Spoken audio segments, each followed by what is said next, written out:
like to paint on Jews or trying to be anti-Semitic, right? So that's one example. Well, I'm half Italian. My mom is 100% Italian. My grandmother's been here many times. I've never had the chance before. This is my first time in Europe. And I thought it would be interesting to see a country where I have heritage and experience the culture of Italy. And also the class was interesting to me. I've heard that Professor Afridi was a great teacher, and it turns out that she really is amazing. I've really enjoyed learning about the different religions in Venice so far.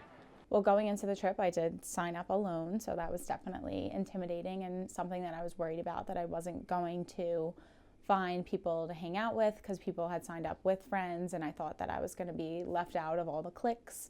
But I definitely did make some amazing friends here and hopefully can remain friends with them after the trip. And it's cool to have the opportunity to live with people who I never would have lived with and talk about things in different perspectives and see how they feel about what we're learning and all that kind of thing.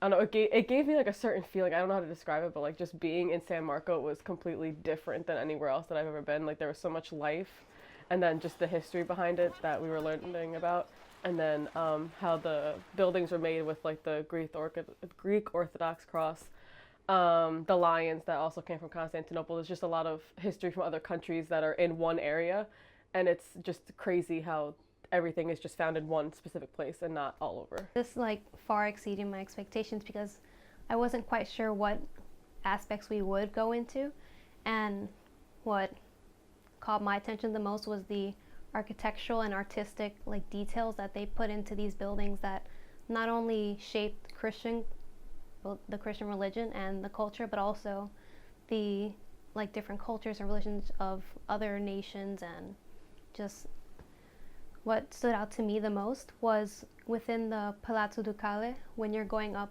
the staircase, you would look above, and not only would you see like the Christian stories and the different scenes, but you'd also see Greek and Roman mythology. You'd see the gods just up there as well, which is not something you'd normally expect from a relatively Christian domain. We've visited a million different places. You've seen things that you wish that you could just take a picture with your eyes and leave it in your mind for the rest of your life. But I would have to say I'm more of a people person. I get better experiences from the people I meet. So actually, funny enough, I spent a lot of time with Dr. Sunshine for my first 2 weeks, and I always tended to like walk in the back with her and just get her opinion on certain things, just talking. But she has this amazing insight to Venice, and she can walk throughout the city and remember every little part. And she's, oh, check this place out, and go here and go there. I heard this was good. And she has this love for the city. So every time you speak to her, she kind of talks like Venice is on this pedestal, and it's this hidden treasure that she has hidden in her pocket. So I think probably my most memorable thing that I'll take home is probably that kind of relationship, the things that I've heard. We've gotten even to talk about life, and her explaining to me that college is only the beginning. You don't know where you're going. It's not the means to an end.